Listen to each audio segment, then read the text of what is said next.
So now we want to continue on this story, and let's get some reaction from Baghdad now. For that, we connect with Associated Press journalist Laith Al-Haidar in the Iraqi capital. Thank you for joining us today. So now, Laith, what have we heard from Iraq's leadership? Well, the Iraqi government declared this announcement and the condemnation of all the conflict that happened in the Middle East. They said it is a flagrant violation of international law. This will lead the whole area into a chaos and jeopardize the peace and security. The Prime Minister also have declared that this would make the Middle East into a big crisis because of the power that we count on from Iran, the gas lines, and the food stuff that we are importing from Iran.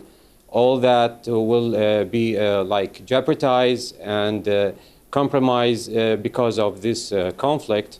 But still, the Prime Minister have declared to the Iraqi people that we have enough storage to pass this conflict time.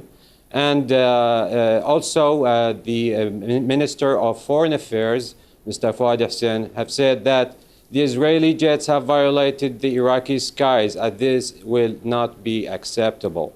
So most of the parties, the Iraqi parties, condemned this strikes against Iran, and even the PMF, some of the groups, the pro-Iranian groups, Kitab Hezbollah, also said their readiness for any actions to be taken for those who are supporting Israelis.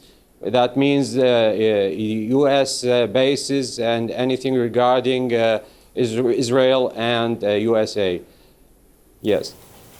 Now, I'm wondering, in terms of this balancing act, how difficult is that for Baghdad to do, since it has close ties with both the U.S. and Iran? And I'm wondering, too, how civilians on the ground are reacting and feeling about these overnight attacks. Well, it's a hard task to be taken by the Prime Minister, Mr. Shia al-Sudani, to have a middle ground between these two forces.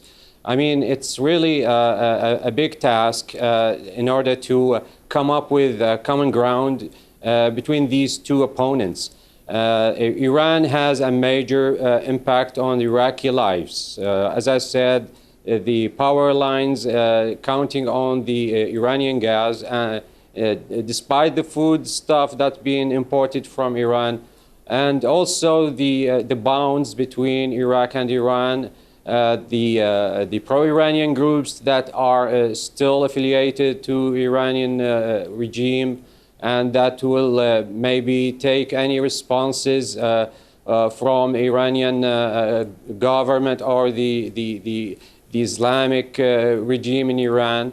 So all this stuff is really affecting Iraqi lives, and we are like expecting more to happen in Iraq because the first thing happened that we discovered that the price of the US dollar in the Iraqi markets have raised into like 3%, and this is like an indication how it's gonna affect Iraqi lives. And also we have received information about non-essential personnel from the U.S. Embassy being evacuated from the building as a precaution from any attacks that could happen through either Iranian or the pro-Iranian groups. So Iraqi life is really in touch with this crisis. People of Iraq are really having like confused of this conflict. Majority is really sympathize with the Iranian people and the casualties of civilians that been that what the Iranian government have mentioned. Some civilians have been killed during these strikes beside the other military personnel. I want to thank you for your time today. That is Associated Press journalist Laith Al Haidar in Baghdad.